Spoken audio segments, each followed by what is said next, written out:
So 2023, I think, has been the wettest and most miserable year in terms of weather. It's been absolutely shocking.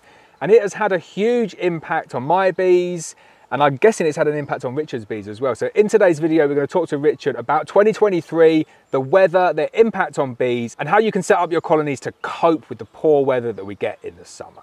So 2023, was it a good season for the weather, average, or was it absolutely rubbish? I think it was an average season. Early part was very good, but for definite, from mid-June right through till now, that it's been dire for any nectar flow, which has caused some problems.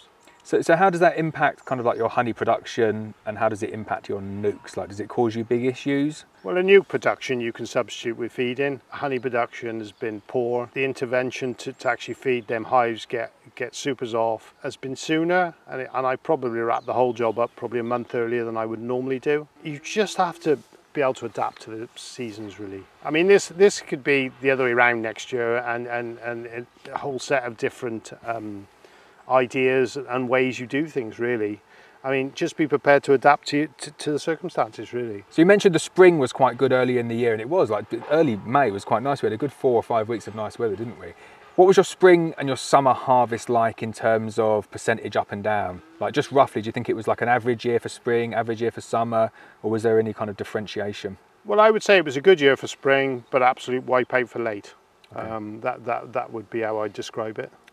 Okay, so overall, pretty average, but good spring and overall. So the early part of the late honey they produced, and then the rest of the year they ate that, and then they're back into your stores, which you're feeding.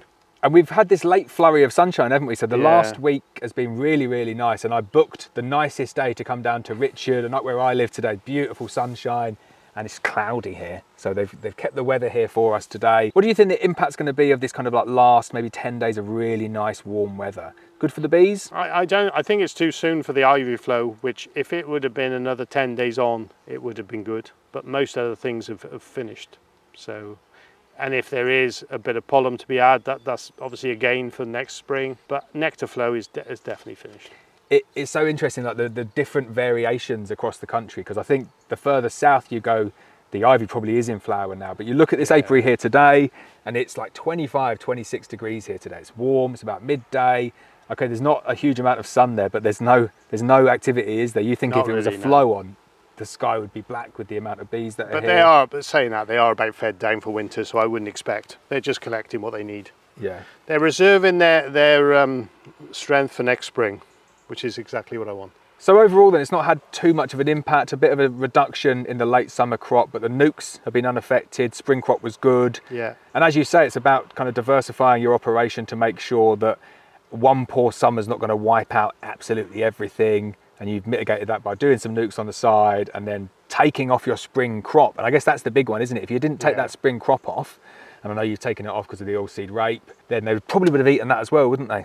Yeah, probably. Yeah. I mean, matings I thought would be poor, and they actually weren't. They were not bad in the end. So I'm happy enough. It's surprising that, because the last time we were here, we were going through and looking at grafts, and then had some cells on the go as well, and then it just rained. Like, it just rained for like 6 weeks solid, and we were thinking we're going to need to get some more grafts out there now. And like, we're going through some of these colonies today, some of the exact ones that we looked at that had 6 weeks of rain before the queens had emerged.